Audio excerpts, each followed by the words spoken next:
हम जम्मू श्रीनगर कौमी शाहरा के शेर बीबी इलाके में वाक़ा है। बिल्कुल पहाड़ों के बीच से गुजर कर जाने वाली शाहरा पर शेर बीबी का ये इलाका है।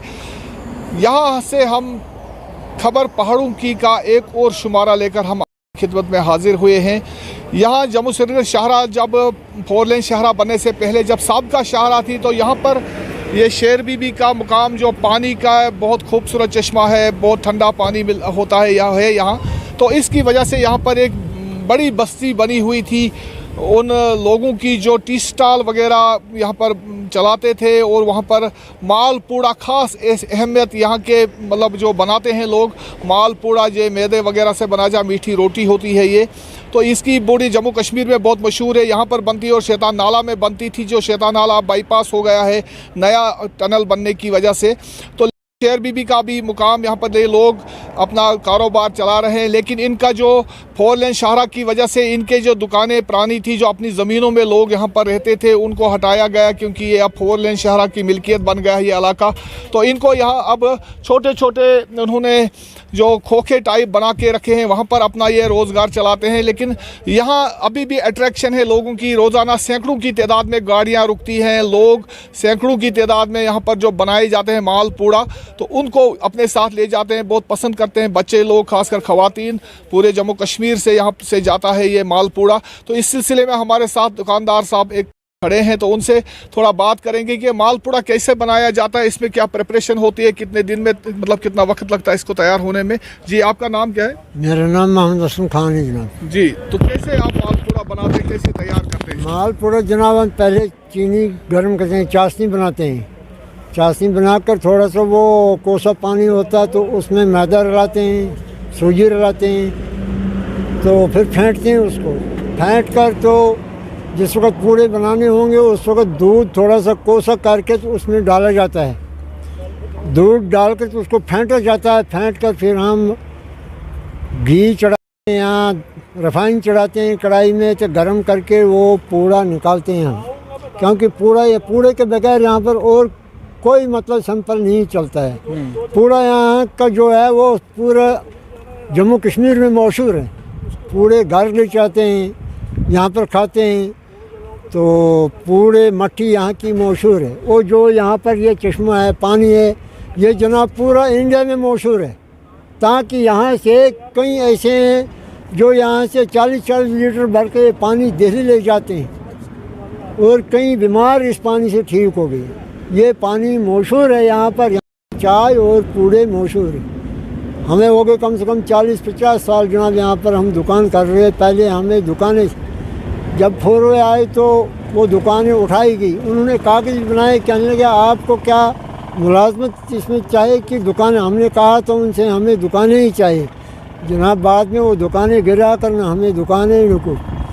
तो जनाब बाद में आया नागर सिंह, उसकी मेहरबानी से ये छोटी छोटी रेड़ियाँ बनाकर अभी हम काम कर रहे हैं। अब जब इसमें पूरा ये मुकम्मल हो जाएगा तो हमारी यही गुजारिश है कि हमें कहीं किया जाए, रोज़ी कमाते हैं, हमें कुछ थोड़ी सी जगह दी जाएगी, हमारी यही अपील है। यहाँ पर हम ठाकुर हैं, मुसलमान हैं, 40 साल से यहाँ पर इकट्ठा काम करते हैं। मशहूर है शेर बीबी के इलाके का। पूरे जम्मू कश्मीर से लोग आते हैं और दूर पहाड़ों से लोग आकर यहाँ पर अपना काम चलाते हैं, पूड़े बनाते हैं, मालपूड़े बनाते हैं, बहुत मशहूर हैं रियासत जम्मू कश्मीर में।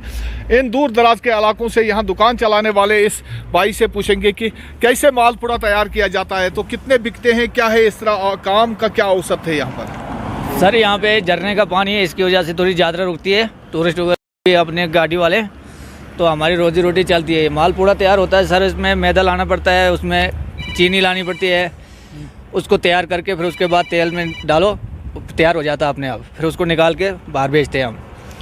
तो काम कैसा है, कैसा चलता है ये कारोबार, कैसा चल रहा है? काम सर ऐसे मतलब बन जाते हैं 300-400 रुपये मतलब दिहाड़ी पड़ जाती है। तो हम ये सोचते थे अब यहाँ से हमारी दुकानें जो थी वो रोड की वजह से वो वहाँ से वो उठा दी। अब ये इधर ऐसे ही तिरपाल लगा के हमने टाइम पास के लिए अभी रखा है। जो हमारे दादे वगैरह थे, हमारा माँ पिता वगैरह, वो भी यही काम करते थे इधर यहाँ पे दुकानों पे। हम लोग तो पढ़ लिख नहीं सके सर, क्योंकि हमारे माँ बाप बहुत गरीब हैं, हम अभी भी गरीब हैं। हम ये चाहते थे कि अगर अच्छी जगह कहीं दुकान है, हमारे को गवर्नमेंट अगर इतनी करती, हमारे को जगह देते, हम वहाँ पे दुकान बना के अपनी रोजी रोटी पालते, आगे बच्चे हमारे अच्छे भविष्य में होते हैं। आपने इससे किसी से बात की अब तक, अपने मसले को किसी के नोट्स में लाया? सर हमारी सुनता ही कौन है, कोई सुनता ही नहीं है सर, किसको बताएंगे हम।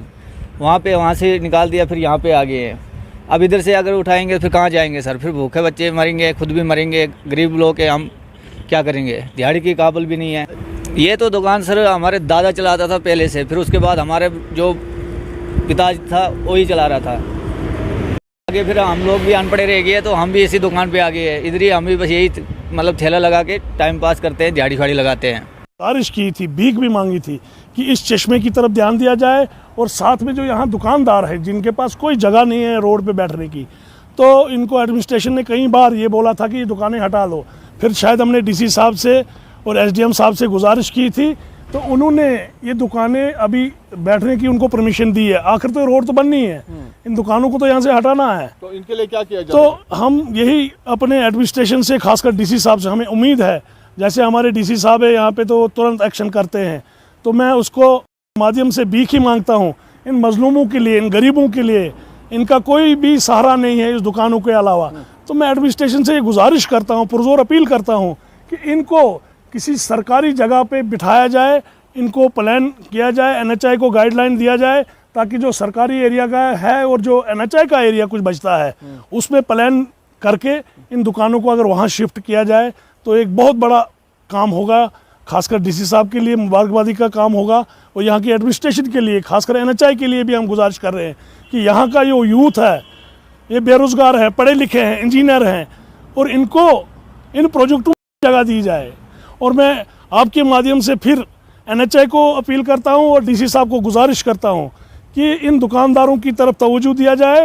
ये पुगल, पड़िस्तान, सीनाबती और हमारे हिंदू मुस्लिम भाई दोनों इकट्ठे यहाँ सदियों से दुकानें करते आए, और हमारे इस भाईचारे को कायम दायम रहना चाहिए। तो मैं डीसी साहब से पुरजोर अपील करता हूँ कि इनको अगर किसी जगह सरकारी जगह में बिठाया जाए तो ये बहुत बड़ा एक पुण्य का काम होगा और मुबारकबादी देने के काबिल। और मैं डीसी साहब को आपके माध्यम से अपने ओर से मुबारकबादी देना चाहता हूं कि जो रामंद का पुल उन्होंने बनाया ये काबिल तारीफ। आज तक बहुत डीसी आए, बहुत डीसी चले भी गए, मगर ऐसे डीसी को हमने बहुत कम देखा। ये आते आते ही बनहाल में हमारे हेल्थ की कुछ फैसिलिटियाँ कम थी, तो मुझे बड़ी खुशी हुई कि जब ऐसे डीसी साहब ने कुछ अस्पताल में, हमारे बनियाल अस्पताल में जो कमियां थी उसको पूरा करने की कोशिश इसने की, और कुछ परसेंट उस अस्पताल को इन्होंने फंक्शन में लाया। इस प्रोग्राम से तमाम लोगों से गुजारिश है जो शाहरा से होकर गुजरते हैं कि वो यहाँ पर ज़रूर एक बार रुकें, मालपुड़ा खाएं और देखें कि किस तरह से ये लोग मेहनत करके आपके लिए मालपुड़ा तैयार रखते हैं। तो बहुत मज़ेदार पूड़ा है, रोटी है, ये मीठी है जिसको घी में तला जाता है। तो उम्मीद है कि इन दुकानदारों के मसाइल जो हैं, जो इन्हें बाज़ आबादकारी का मसला है जिसकी ये वकालत कर रहे हैं, मांग कर रहे हैं, तो उसके लिए सरकार को सोचना चाहिए। मैं मोहम्मद तस्कीन, खबर पहाड़ों की के लिए यहाँ शेर बीबी बानहाल से। खबर पहाड़ों की आज के शुमारे में हम भद्रवाह में मौजूद हैं। नाजरीन, सर्दियां शुरू होते ही भद्रवाह में बिजली का बहरान आए दिन बढ़ता जाता है। तो इसी मसले को जानने के लिए आखिर इसके पीछे वजह क्या है, तो यही जानने के लिए आज कुछ लोग हमारे साथ यहाँ पे मौजूद हैं। तो सबसे पहले हम आपसे ये जानना चाहूँगा, इस टाइम पोजीशन क्या है लाइट की? देखिए, बहुत बदकिस्मती की बात है, आज 2022 में भद्रवाह के लोगों को बिजली के लिए लड़ना पड़ रहा है। एक बेसिक लाइफ फैसिलिटी है, एक बेसिक फैसिलिटी है आज के दौर की, और हमें बिजली के लिए आवाज़ उठानी पड़ रही। मैं कहता हूँ कितनी शर्म की बात है। ये जो एहलकार बैठे हैं, ऊंचे ऊंचे ओहदों पर एहलकार बैठे हैं, वो कर क्या रहे हैं? हमारे स्टूडेंट्स सफ़र हो रहे हैं, जो स्मॉल बिजनेस यूनिट्स भद्रवाह में हैं वो सब सफ़र हो रहे हैं। आप देखिए, एक तरफ से भद्रवाह को इंडस्ट्रियलाइज करने की बात हुई जा रही है, तो कैसे इंडस्ट्रियलाइजेशन होगी? यहाँ पे तो लाइट 1 घंटे से 2 घंटे से ज़्यादा टिकती नहीं। आप घर जब भी जाइए दिन में, आप देखेंगे कि लाइट गुल है, बिजली नहीं। और आप देखिए पूरा चिनाब वैली में जो है ये बिजली की तार थ्रू टावर्स जाती हैं। सिर्फ एक भद्रवाह ऐसी जगह क्यों है जहां पे आज भी लकड़ी के खंभों पर हमारी तारें चल रही हैं? हम बचपन से देखते आ रहे हैं, 30 साल मेरी एज है और मैं देखते आ रहा हूं 33 केवी का फॉल्ट है, 33 केवी का फॉल्ट है। भाई हमारे फॉल्ट यहां पे दुरुस्त हो गए 30 साल में, आपका 33 केवी का एक फॉल्ट दुरुस्त नहीं होता। ये एहलकार कुर्सी में बैठ के कर क्या रहे हैं? इनमें इतना शऊर नहीं है क्या? ये मैं तो लेफ्टिनेंट गवर्नर साहब से, ऑनरेबल गवर्नर साहब से गुहार लगाता हूं कि आप प्लीज चेक कीजिए कि कितना पैसा आ रहा है, कितना पैसा ऑन ग्राउंड यूज हो रहा है, कितनी बिजली आप दे रहे हैं और कितनी बिजली आगे कंज्यूमर को दे रहे हैं, और उसके बाद फिर ये कमर्शियल लॉसेस बताकर तो उसमें से एस्केप हो जाते हैं। तो इन पे जरा नकेल कसिए, इन पे काम कसिए, ताकि भद्रवा के लोग कम से कम एक बेसिक फैसिलिटी जो है, एक छोटी सी चीज है आज के दौर में बिजली, कम से कम वो तो हमें पूरी मिले। आपसे जानना चाहूँगा वजह क्या है? एक तरफ से हुकाम जो दावा करते हैं कि बिजली की तरह अपग्रेड हो रहा है, अपग्रेड, लेकिन भद्रवा में आपको क्या लगता है कि क्या वजह है जिस वजह से सब लोगों को, पूरे भद्रवा के जितने भी लोग उन सबको सफ़र करना पड़ा? वजह क्या जानते हैं? देखिए, सबसे बड़ी वजह जो है इसमें मैं आपको बताना चाहूँगा कि इस वक्त जो है केंद्र सरकार की दीनदयाल उपाध्याय ग्रामीण विद्युतीकरण योजना चल रही है, जिसमें जो है ये लक्ष्य रखा गया है कि नॉन इलेक्ट्रिफाइड एरिया जो हैं वहाँ तक बिजली पहुँचानी है, और जो ऑलरेडी जो हैं इलेक्ट्रीफाइड एरिया हैं उसको अपग्रेड करना है, उनकी डिमांड के अनुसार उसको अपग्रेड करना है। और मुझे लगता है कि सेंटर से इस वक्त पैसे की कोई कमी नहीं है, सेंटर से जो भरपूर मात्रा में पैसा आ रहा है, और मुझे लगता है कि इसमें डिपार्टमेंट की कोई कोताहियाँ हैं, डिपार्टमेंट की गलतियाँ हैं। जब पैसा आ रहा है, लाइनों को अपग्रेड करने के लिए पैसा आ रहा है, नए पोल लग रहे हैं, नई तारें लगनी हैं, केबल लाइन बिछाई जा रही हैं, तो डिपार्टमेंट जो है किन लोगों को काम दे रहा है, वो काम पूरा हो रहा है या नहीं हो रहा है, किन ग्राउंड्स पर काम दिया गया है, किस कंपनी को काम दिया है, कहाँ टेंडर हुआ है, इन चीज़ों को जो है वेरीफाई करना बड़ा ज़रूरी है कि कौन काम कर रहा है, कौन कर रहा है, पैसा कहाँ आ रहा है, कितना आ रहा है, कहाँ लग रहा है, और आम लोगों के ऊपर जो है इसका असर क्यों पड़ रहा है। जब केंद्र सरकार जो है पैसा दे रही है, केंद्र सरकार जो है बिजली को अपग्रेड कर रही है, और केंद्र से पैसा आ रहा है लेकिन ग्राउंड पे नहीं लग रहा है, तो इसमें जो है डिपार्टमेंट के ऊपर नकेल कसी जानी चाहिए कि उन्होंने किन ठेकेदारों को काम दिया है, कैसे दिया है, उन्होंने काम पूरा क्यों नहीं किया है, या किया है तो कितना किया है। क्वालिटी की जांच होनी चाहिए ताकि हमारे लोगों की जो बेसिक नीड जो है उसको पूरा किया जा सके। आपसे जानना चाहूँगा कि इस समय पोजीशन क्या है बिजली की, और कितना सफ़र करना पड़ता है यहाँ के लोगों को? देखिए सर, मैं आपको बताऊं इस समय पोजीशन क्या है। ये 33 केवी तो एक मुहावरा बन गया है, सुनते आ रहे हैं आप, 10 साल से यही सुन रहे हैं, 33 केवी, थोड़ा सा कोई फॉल्ट आता है 33 केवी। आखिर 33 केवी क्या है जनाब? यहाँ पे लाइट का ऐसा बहरान है कि आती कहीं नहीं तो चले गई होती है, टाइमिंग कोई इसकी नहीं है, ना कोई इसका कोई शेड्यूल है, ना कोई कुछ भी नहीं है। अभी हम ये बैठे होते, लाइट आई, अभी जैसे ही 5 मिनट या 2 मिनट हो जाते लाइट गई होती है। ये कसूर किसका है?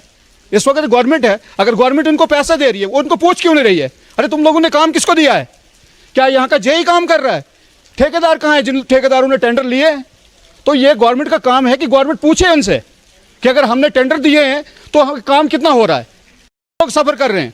आज भी आप जाओ हंगा एरिया में जाओ, वहाँ पे अभी भी लकड़ी के पोल लगे हैं। थनाला में जाओ, अभी भी डंडम के ऊपर खड़ी है। ट्रांसमिशन एंड डिस्ट्रीब्यूशन लॉसेस सबसे ज़्यादा यहाँ पे, मैं थोड़ा आपको बता दूँ, ये गवर्नमेंट के ही फिगर्स हैं कि जो नेशनल एवरेज है ट्रांसमिशन एंड डिस्ट्रीब्यूशन लॉसेस की, वो 10 से 12% है। जबकि जम्मू कश्मीर की हम बात करें, जम्मू प्रोविंस में 40% है, whooping 40% transmission and distribution losses है, और कश्मीर वैली के 50% है। वहीं आप खित्ते चिनाब की बात करें, डिस्ट्रिक्ट डोडा की बात करें, यहाँ पर वो वाली एवरेज उससे भी बढ़ के, जो जम्मू कश्मीर की एवरेज है करीबन 50% के करीब ट्रांसमिशन डिस्ट्रीब्यूशन लॉसेस, वो बढ़ के यहाँ पे 60% हो जाती है।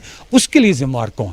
सबसे पहले हमें ये देखना पड़ेगा, मान लीजिए आप 100 मेगावाट बिजली का हिस्सा आपको मिल रहा है, जब आपके यहाँ 62% ट्रांसमिशन लॉसेस होगा तो कंज्यूमर के पास कितना पहुँच रहा है? 38 मेगावाट सिर्फ। ये बहुत बड़ी बात है कि आप खरीद रहे हो 100 मेगावाट और आपके पास 38 मेगावाट मिल रहा है कंज्यूमर के पास, और कंज्यूमर को मजबूर किया जाएगा, उसको प्रेशराइज किया जाता है कि आप जो यहाँ पे कमर्शियल लॉसेस हो रहे हैं, पैसा रेवेन्यू उतना नहीं आ रहा है। तो हमें सबसे पहले ये देखना है कि इसका जिम्मेवार कौन है। यहाँ का डिपार्टमेंट के लोग हैं, क्योंकि वो इसलिए मैं कह रहा हूँ क्योंकि जो यहाँ पे जो आप कहते हैं कि अपग्रेडेशन हो, बिलाशुबा अपग्रेडेशन हो रही है, बड़ी बड़ी कंपनियों के काम दिए गए हैं, लेकिन वो काम कौन कर रहा है? ये मैं रिकॉर्ड कह रहा हूँ। वो काम हमारी रिपोर्ट्स के मुताबिक डिपार्टमेंट के जेईज, एईज या जिन्हें फीडर मैनेजर कर रहे हैं, उनमें बांटा गया है। एक वाला फीडर मैनेजर उनमें से जो है अर्थिंग कर रहा है, जो खंबे लगाने हैं उन्होंने नए जो लकड़ी के हटा के जो बड़े वाले अच्छे खंबे लगा रहे हैं, काम कर रहा है। ऐसा चल रहा है वो जो लोकल यहाँ का स्टाफ है। तो इन हालात में जबकि उनको जिनको इसलिए रखा गया है कि वो क्वालिटी कंट्रोल रखें और देखें क्या सही तरीके से काम हो रहा है, अगर वही ठेकेदार बन बैठे तो ऑब्वियस सी बात है कि आप कैसे ये उम्मीद कर सकते हैं कि गवर्नमेंट एक्सचेकर का लूट क्यों ना हो, क्योंकि जितना पैसा गवर्नमेंट दे रही है वो सारा उनकी जेबों में जा रहा है, उसका बहुत बड़ा हिस्सा। इसी मसले को लेकर जब हमने प्रिंसिपल सेक्रेटरी पीडीडी से बात की, उनका क्या कुछ कहना है आप सुनिए ज़रा। हमारे जो पुराने जो ओल्ड सिस्टम चल रहा है ट्रांसमिशन में और डिस्ट्रीब्यूशन में चल रहा है, उसमें काफ़ी हद तक हमने जो मॉडर्नाइज किया है। और अभी नया स्कीम भारत सरकार से आ रहा है कि RDS रिवैम्प डिस्ट्रीब्यूशन जो है ना अपग्रेडेशन का स्कीम आ रहा है RDSS, उसमें हमारी 5,000 करोड़ रुपए की जो अलग अलग स्कीम डिस्ट्रीब्यूशन सेक्टर में हम लागू करेंगे 2025-26 तक। अगले आने 4-5 साल में ये स्कीम 5,000 करोड़ रुपए इन्वेस्टमेंट करने की हमारी टारगेट है, क्योंकि जो TND लॉसेस हैं यहाँ बिजली में जो कमी है उसको सारा दूर करने की हमारी स्कीम्स अभी फिलहाल अभी जा रही है। मैं तो AT&C लॉसेस, कमर्शियल लॉसेस या डिस्ट्रीब्यूशन दोनों को हमें जो नेशनल लेवल हैं 12-13% उस लेवल तक 25-26 तक तो हमें कम उस लेवल तक लाने के लिए हमारे निश्चित प्रोग्राम इसमें तय है। तो ये थे प्रिंसिपल सेक्रेटरी H राजेश प्रसाद जिन्होंने इस मसले पे तफसीलन बात की। न्यूज़ 18 जम्मू कश्मीर लद्दाख के लिए भद्रवाह से मैं साहिर हुसैन। खबर पहाड़ों की विच अस तुसां दा स्वागत करने आ। इसलिए अस मिंट ने इलाका कोल विच खड़े हाँ, जिथे एक लिफ्ट स्कीम लाइट लंजोट बनी सी। इस स्कीम ही बने ने 5 साल हुई है, लेकिन अज तक लोगों इस स्कीम का कोई फायदा नहीं होया। इत्थे कोई लोग हैं, इन्होंने लोगों नाल अस गल करसां, इन्हें पूछा कि इस स्कीम का कितना फ़ायदा होया इन्हें। बिस्मिल्लाहिर्रहमानिर्रहीम। पहले तो मैं न्यूज़ 18 ना बहुत बहुत शुक्रिया अदा करना है कि साढ़े इस पहाड़ी एरिया पुजने तो बाद इन्हें साढ़े लोगों ना हाल चाल पूछे। तो पुछने तो बाद मैं एक चीज़ आखसा ने कि प्रधानमंत्री जेह्ड़े साढ़े देश ने प्रधानमंत्री ने उन्हें गलाया सा कि हर घर जल और नल।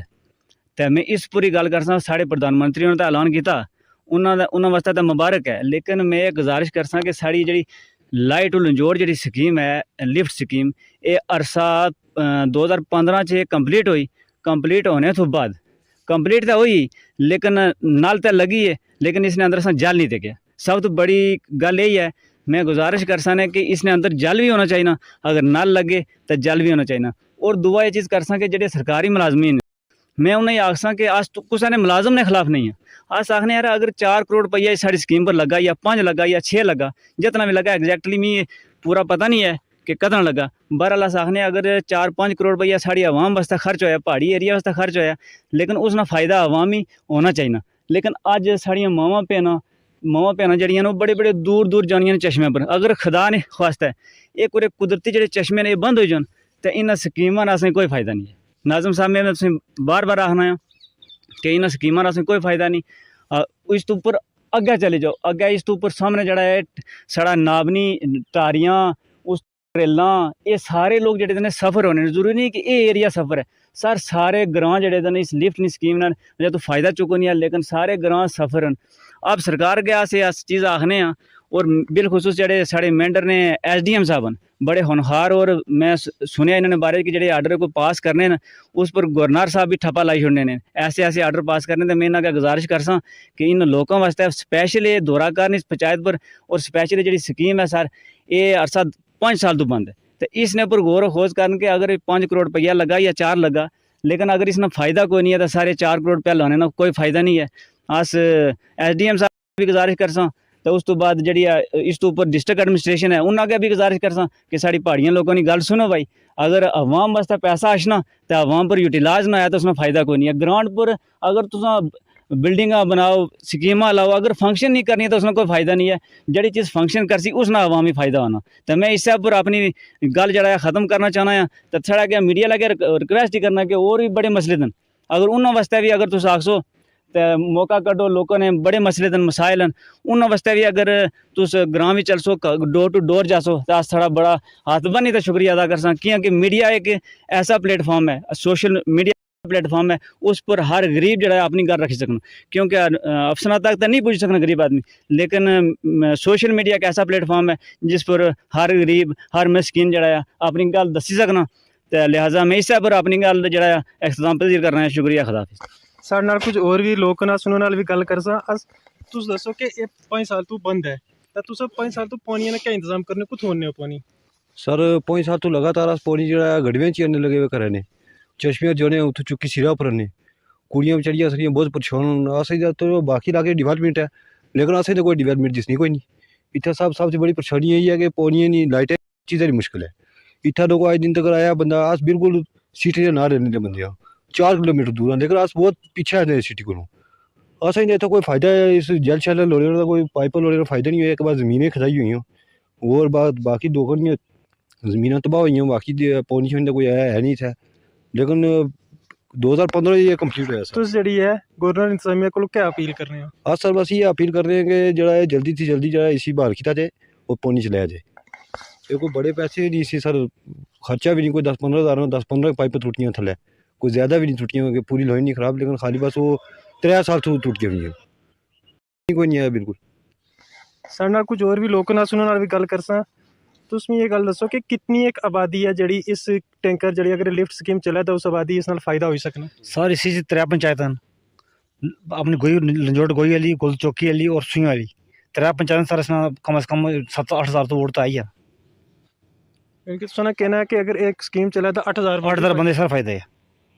क्या रीज़न रहा कि अज तक जी लिफ्ट स्कीम जी खराब हुई नहीं चली? सर सुइयां तो कट्ठा रोड ने पिछला कम शुरू होया, उस क्या आया कि JCP लैंड नाल पैपां त्रुटियां गईयां। त्रुटने तो बाद असां डिपार्टमेंट आया कि भाई पैपां त्रुटियां, लिफ्ट पानी चलो, त्रुटी डिपार्टमेंट ते कन्नै ठेकेदार त्रुटी आ। बार आने तो बावजूद भी जो डिपार्टमेंट ने उस पर कोई गौर फिक्र नहीं की। तो इस वक्त जी पैपां त्रुटियां नहीं उत्थे पे।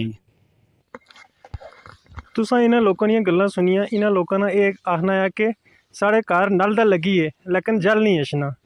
लोकां ने जड़ा गवर्नर इंतजामिया तो यह मुतालबा है कि जड़ा इस स्कीम जल्दी तो जल्दी कंप्लीट किया जाए ताकि जड़े बार्डर ने लोग हैं ये जड़े इस पानी तो फ़ायदा उठा सकें। नाज़िम अली, न्यूज़ 18 मेंढर।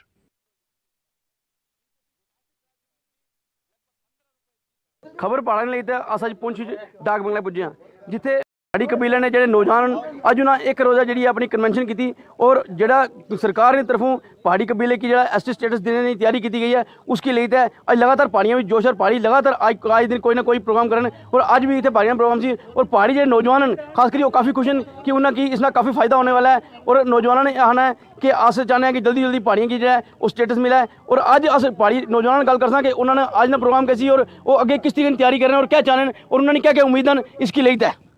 तो साढ़े नाल नौजवान गल करना कि आज प्रोग्राम कैसे क्या करना चाहते हो? देखो जी आज जड़ा सी पहाड़ी ट्राइब ST फॉरम की तरफों असा ने इतने एक थैंक गिविंग जी बनी रखी सी जिस असा ने पुंछ ने जितने असा ने ब्लॉक हैं उन्होंने सारे ब्लॉकों चो 2-2 3-3 बंदे बुलाए ने सन कि ताकि आप गवर्नमेंट ऑफ इंडिया तो जल्दी LG हुकूमत है जिन्होंने असा जो डेक क्लीयर किया है ST स्टेटस वास्ते जो पहाड़ी ट्राइब नहीं एक देरी ना डिमांड सी उस वास्ते असा बच्चे ना जवाना ना बुजुर्गों ने जिन्होंने ने इस मूव ने असा साथ दिता असा सारे और खसूसी तौर पर जी असानी यूनियन गवर्नमेंट है उस असा जोड़े अध्यक्ष हैं उसने नरेंद्र भाई मोदी जी उन्होंने और अमित शाह साहब ने अलावा जी असानी LG हुकूमत है और उस तो अलावा असा खसूसी तौर पर जोड़े भाजपा ने असा ने इतने बड़े बड़े अधिकारी हैं जिन्हें असा रविंदर राणा जी हैं विबोध गुप्ता जी हैं उस तो बाद जितने भी उन्होंने नाल सह अधिकारी हैं असा उन्होंने सारे ना शुक्रिया अदा किया कि तुसाने एक वकील नहीं हैसियत नाल असा केस बखूबी पलीट किया और आखिरकार जड़ा यूनियन गवर्नमेंट ने जी उसकी एसेंट दे छोड़ी। किस तरीके की उम्मीद है असा की उम्मीद है कि आने वाले सैशन में असा लगना है कि जड़ा विंटर सैशन आसी उस भी जड़ा है इसकी जी मान्यता जी दी जा सी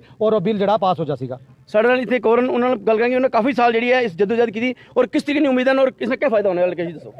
बहुत बड़ा फायदा होने वाला है सर। पिछले 40 साल तो जी साड़ी मूवमेंट चलती थी वो कंक्लूड हो गई है।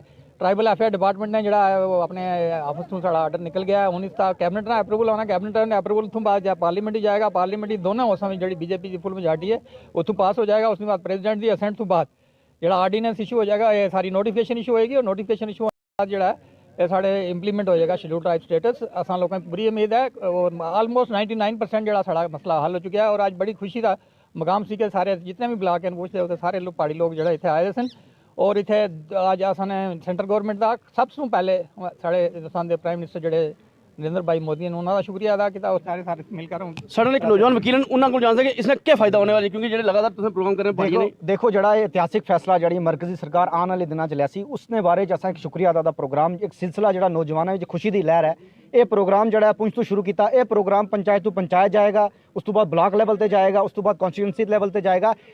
ਦੇਰੀਨਾ ਮੰਗ ਨੌਜਵਾਨਾਂ ਨੇ ਪਿਛਲੇ 40 ਸਾਲ ਤੋਂ थी। ਇਹ ਮੈਂ ਮਰਕਜ਼ੀ ਸਰਕਾਰ ਨਾਲ ਖਾਸ ਕਰਕੇ ਆਪਣੇ ਜਿਹੜੇ ਸਾਡੇ ਪ੍ਰਾਈਮ ਮਿਨਿਸਟਰ ਨਰਿੰਦਰ ਮੋਦੀ ਜੀ, ਸਾਡੇ ਹੋਮ ਮਿਨਿਸਟਰ ਜਿਹੜੇ ਅਮਿਤ शाह ਸਾਹਿਬ, ਖਸੂਸਨ ਜਿਹੜੇ ਸਾਡੇ ਪ੍ਰੈਜ਼ੀਡੈਂਟ ਹੈ ਰਵਿੰਦਰ ਰੈਨਾ ਜੀ, ਇਹ ਉਹਨਾਂ ਨੇ ਰਵਿੰਦਰ ਰੈਨਾ ਜੀ ਦੀ ਕੁਰਬਾਨੀਆਂ ਹਨ ਕਿ ਅੱਜ ਪਹਾੜੀ ਤਬਕੇ ਨੂੰ ਜਿਹੜਾ ਇਹ ਦਿਨ ਦੇਖਣਾ ਪਿਆ। ਐਸਟੀ ਸਟੇਟਸ ਚੰਦ ਮਹੀਨਿਆਂ ਦੇ ਅੰਦਰ ਜਿਹੜਾ ਉਹ ਸਰਟੀਫਿਕੇਟ ਸਾਡੇ ਨੌਜਵਾਨਾਂ ਦੇ ਹੱਥਾਂ ਵਿੱਚ ਹੋਏਗਾ।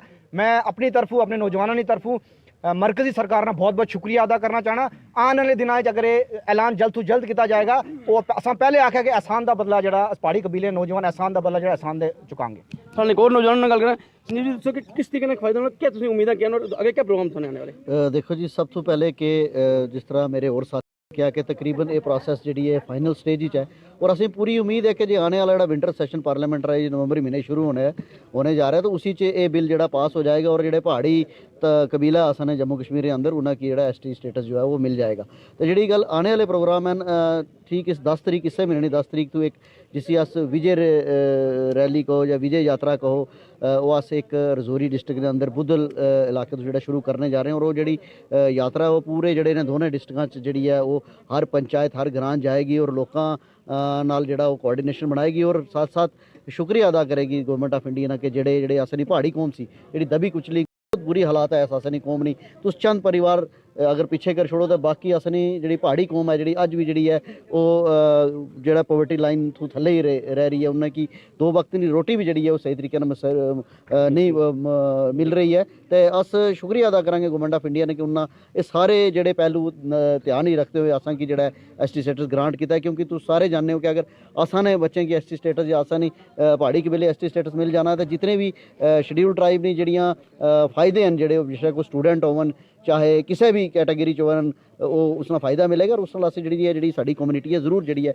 अपलिफ्ट होएगी। तो असीं ये उम्मीद है कि इस पार्लियामेंट ये जड़ा बिल है वो जरूर पास हो जाएगा। सानू पहाड़ी कबीले ने एक सरपंच उन्हें पूछा कि इसमें पॉलिटिकली क्या फायदा होने वाला, क्योंकि तुम क्या चाहते हो कि क्या इलेक्शन तो पहले मिलना चाहिए? जी, अगर इलेक्शन तो पहले मिलेगा तो इसकी सब तो बड़ा जो फायदा है वो ये है कि जितनी भी इतने पोलिटिकल पार्टियां सन, खासकर रजौरी ते पुंछ की मैं गल करा, इतने जितने भी लोग सन अज तक सिर्फ पहाड़ी कबीले के नां ते ही जीते रहे, और इलेक्शन होया इस तो पहले जितना भी कुछ होया, लेकिन सब तो बड़ी एक चीज़ जी एक नरेंद्र भाई मोदी